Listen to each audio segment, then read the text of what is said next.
Greetings and welcome to Old Drunken Discography, where old friends and fans come together to BS, argue, occasionally agree, and discuss a musical artist. If you like this content, do us a solid and give us a thumbs up, or better yet, subscribe. We have Mr. Bungle, Foo Fighters, and our 2023 album rankings coming up.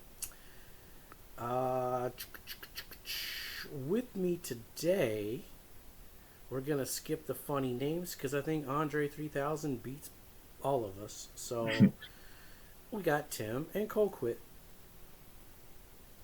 and myself. Yeah, so Tim wanted to cover this album release. Why don't you kick us off, Tim? Well, yeah, I mean, what a year for artists who never release anything to put stuff out. Just a big release. Obviously, not what anybody was expecting or wanting, but a big release nonetheless. And I found myself actually enjoying it. So I thought it would be cool to let people know that, yeah, it's a Flute album, but it's pretty good. I mean, it's probably the top Flute album of 2023. Yeah. It's possible that there's a whole flutist, community that we don't know about, and maybe they're mad that this is getting so much attention and their favorite artists are not, That'd be kind of cool.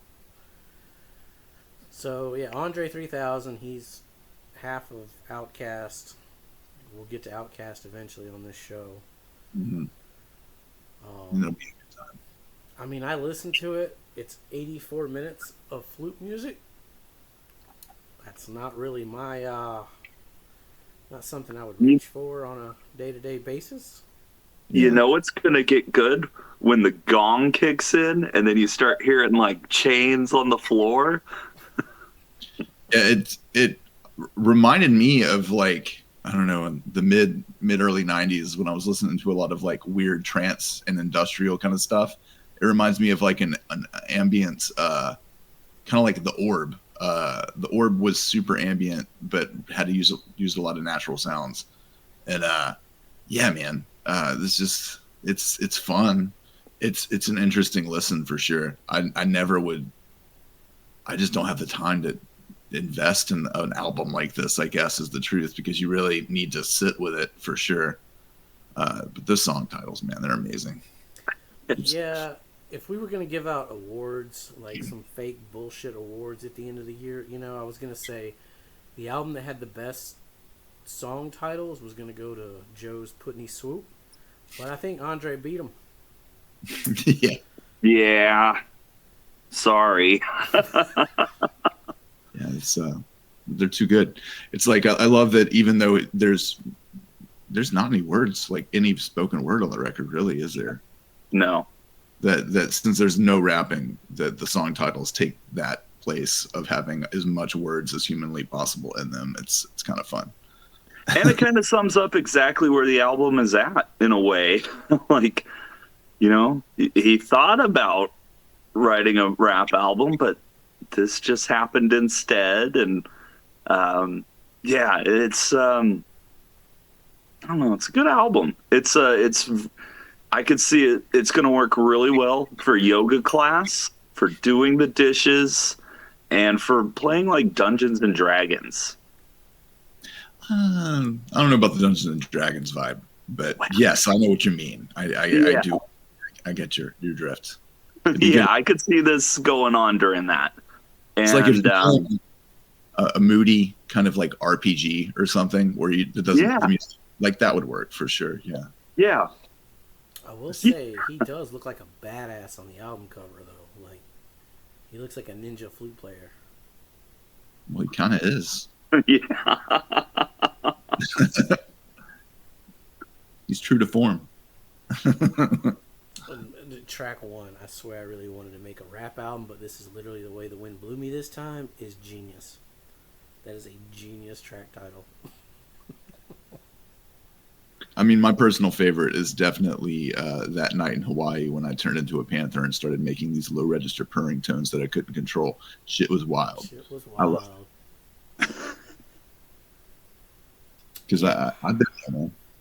The album really reminded me of like an avant-garde jazz album in a way too. A lot of Philip Glass, very ambient, almost orchestral in its approach, but also very minimalist. Parts are very orchestral, if you catch my drifts. No, maybe not.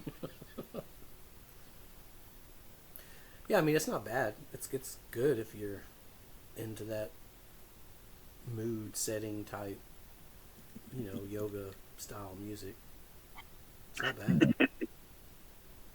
I am really curious to hear it on vinyl and see how it actually sounds through some real speakers. Just like sonically, I thought that it was done really well. Obviously, there's some digital flutes going on too that you can tell occasionally where it's like, oh, okay, that's not real. But it's done really well. And yeah, it's hard to tell what's real and what's electronic or MIDI or whatever we're using to create some of these sounds. Yeah, Are you picking this up on vinyl? I'm gonna, yeah. Yeah. There's a part of me that loves albums that people hate. Are people hating on this?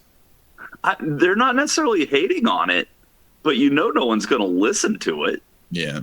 The most I've gotten from my circle was that a couple teachers were like, "Yo, this will be perfect for to play in the classroom during study breaks or reading breaks or something." And then and the other ones were just like, "Yo, why couldn't you just rap, man?" Like that's all. That's the two things I got from other people. Now, and I get that argument, but I also like the Love Below went so far beyond rap music. Oh, for sure. It really shows that there's a real artist here that's willing to explore just music. It doesn't have to have a genre. It doesn't have to have a flavor. It's just pure making music to make music, and I will always respect that. Oh, 100%. 100%. Yeah. 100%. Yeah, I think it's like another opinion I saw was like, this is the most punk rock album of the year because, attitudinally, just doing what you want to do and not giving a damn what anybody else says to think about it. That's beautiful, man. And I'm very happy for Andre to make this record. Mm-hmm. It's cool. Yeah, he seems pretty proud of it. I mean, I saw where he would like just go out to little street performance places and just play his flute, and like people didn't even really know who he was. That's pretty damn cool. It's very Ron Burgundy, the whole affair. It is very Ron Burgundy. I hadn't thought of that, but now that you mention it, I mean, that night in Hawaii when I turned into a panther, that's so Ron Burgundy, man. I love it. Yeah, I think I don't have like the full thing here right in front of me, but I think track 3 is probably the darkest one. It's the Panther one. Yeah. Okay. Yeah, that's a dark little song. And yeah, when the gong kicks in and you get a cymbal swell, and then you start dropping chains on a piece of plywood, it's about to get going. Yeah, man. Well, we got our album of the years, or album of 2023 coming up, so we'll see where this ranks on it. It's been a late edition. Yeah, late edition. I had to add it to the sheet. So, yeah, I don't really have anything else to say about it. I mean, it's definitely worth listening to. Like, it's not a bad record. It's just not, and it doesn't matter that it's Andre. It could have been Billy Joe Armstrong from Green Day or any other band I listened to could have done something like this, and I'd listen to it, but it wouldn't be something that I would want per se. Yeah. I feel like I'd have to be in a very particular headspace to like just pull this out and listen to it. It's great. I like, definitely want to background. see. I definitely want to see Andre join the John Zorn collective now and get in there and start making improv music and just going absolutely nuts. I think that'll be a lot of fun. Yeah. All right. Yeah, I guess that's about it. I ain't got much else to say on this one. Anybody else got anything? Check it out. Have an open mind and just breathe. Yeah, it's on Spotify. I mean, it's, you know, it's great like background music. You know, Mhm. just to Yeah, chill out too. yeah. Do your dishes. Do your dishes while you listen to it. Put up your Christmas lights. Yeah, make a good Christmas record. Yeah, paint a room. Paint a room. Yeah. Do any creative endeavor. Really. Pick up a flute and learn it. With that, we'll see you next time. Be safe and make good decisions. I'm just glad we didn't mention Bandcamp at any point.